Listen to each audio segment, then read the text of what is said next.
Good morning. இன்றைய பொழுது இனிய பொழுதாக அமைய வாழ்த்துக்கள். எவ்வளோ சீக்கிரம் எந்திரிக்கிறோமோ அவ்வளோ தூரம் நம்மளுடைய மனசில் ஆரோக்கியமான விஷயங்கள் நிறைய உருவாகும். இதில் அதுக்கு தகுந்த மாதிரி நம்மளும் கொஞ்சம் ப்ராக்டிஸ் பண்ணணும். அப்போ தான் அந்த மாதிரியான விஷயங்கள் இருக்கும். நாம் என்ன செய்யணும், நாளைக்கு என்ன பண்ணணும், நம்மளுடைய இலக்கு என்ன அப்படிங்கிறத பொறுத்து நம்மளுடைய வாழ்க்கை அமையும்.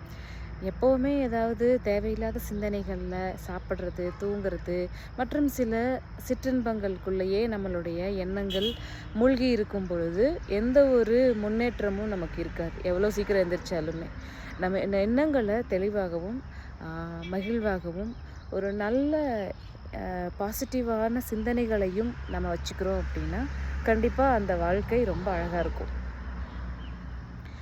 நமக்கு கஷ்டங்கள் வர மாதிரி தான் தெரியும். ஆனால் அந்த கஷ்டங்கள் எல்லாமே எப்படி இருக்கும்னா சூரியனை கண்ட பனி போல் அப்படியே மறைஞ்சு போயிடும். அது ஒரு அழகான ஒரு வாழ்க்கையாக அமையும்.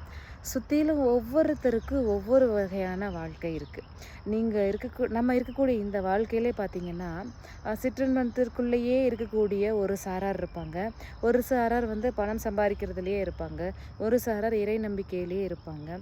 ஒரு சாரார் படிக்கிறதுலையே இருப்பாங்க.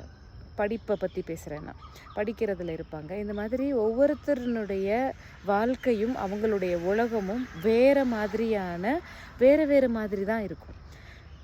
எல்லாராலையும் எல்லாத்தையும் பழக முடியுமா அப்படின்னா நிச்சயமாக முடியும். அதுக்கு அவங்க கொஞ்சம் முயற்சி செய்யணும். அந்த முயற்சி செய்யும் பொழுது நிச்சயமாக அவங்களுடைய வாழ்க்கையில் மாறுதல்கள் கிடைக்கும். எல்லாத்துக்கும் இன்னொருத்தர் வச்சுருக்காங்க, அது நமக்கு கிடைக்கலையே அப்படின்னு சொல்லி பொறாமப்படுறதோ வயிறு எறிகிறதோ அந்த மாதிரி சிந்தனைகள் எல்லாம் தவிர்த்துட்டு, ஓகே இவங்க எப்படி இந்த மாதிரி உருவாகிறாங்க, என்ன மாதிரியான முயற்சிகள் எடுத்திருப்பாங்க, இதை நமக்கு வேணும்னா நாம் அதுக்கு என்னென்ன அடிகள் எடுத்து வைக்கணும். நம்மளோட சொந்த உழைப்பில் கிடைக்கக்கூடிய எந்த ஒரு சின்ன விஷயமாக இருந்தாலும் அதிகமான மனநிறைவையும் ஒரு ரொம்ப சந்தோஷத்தையும் கொடுக்கும். அதை விட்டுட்டு நம்ம அடுத்தவங்கள்ட்டேருந்து பிடுங்கிக்கிட்டோ திருடியோ ஏமாற்றியோ அவங்க மனசை நோகடித்து அவங்கக்கிட்டேருந்து பறித்து எடுத்து நீங்கள் அதை வச்சுருக்கீங்க அப்படின்னா அது உங்ககிட்ட ரொம்ப நாள் இருக்காது.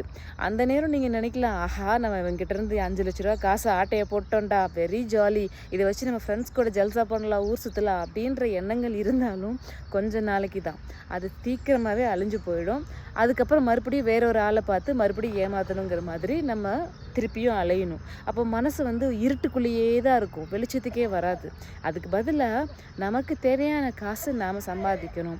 இந்த 5 லட்ச ரூபாய் நம்ம எப்படி சம்பாதிக்கிறது அப்படின்ற அந்த உழைப்பை நம்பினீங்க அப்படின்னா அது தீர தீர தீர நீங்கள் சம்பாரிச்சிட்டே இருக்கலாம். எத்தனை முறை யார் ஏமாத்தினாலும் உங்ககிட்ட பணம் இருந்துக்கிட்டே இருக்கும்.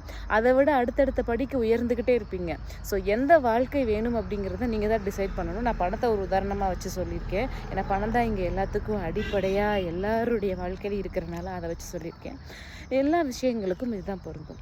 எதையுமே இன்னொருத்தர்கிட்ட இருந்து பிடுங்கி வச்சுக்கணும்னு நினைக்காதீங்க.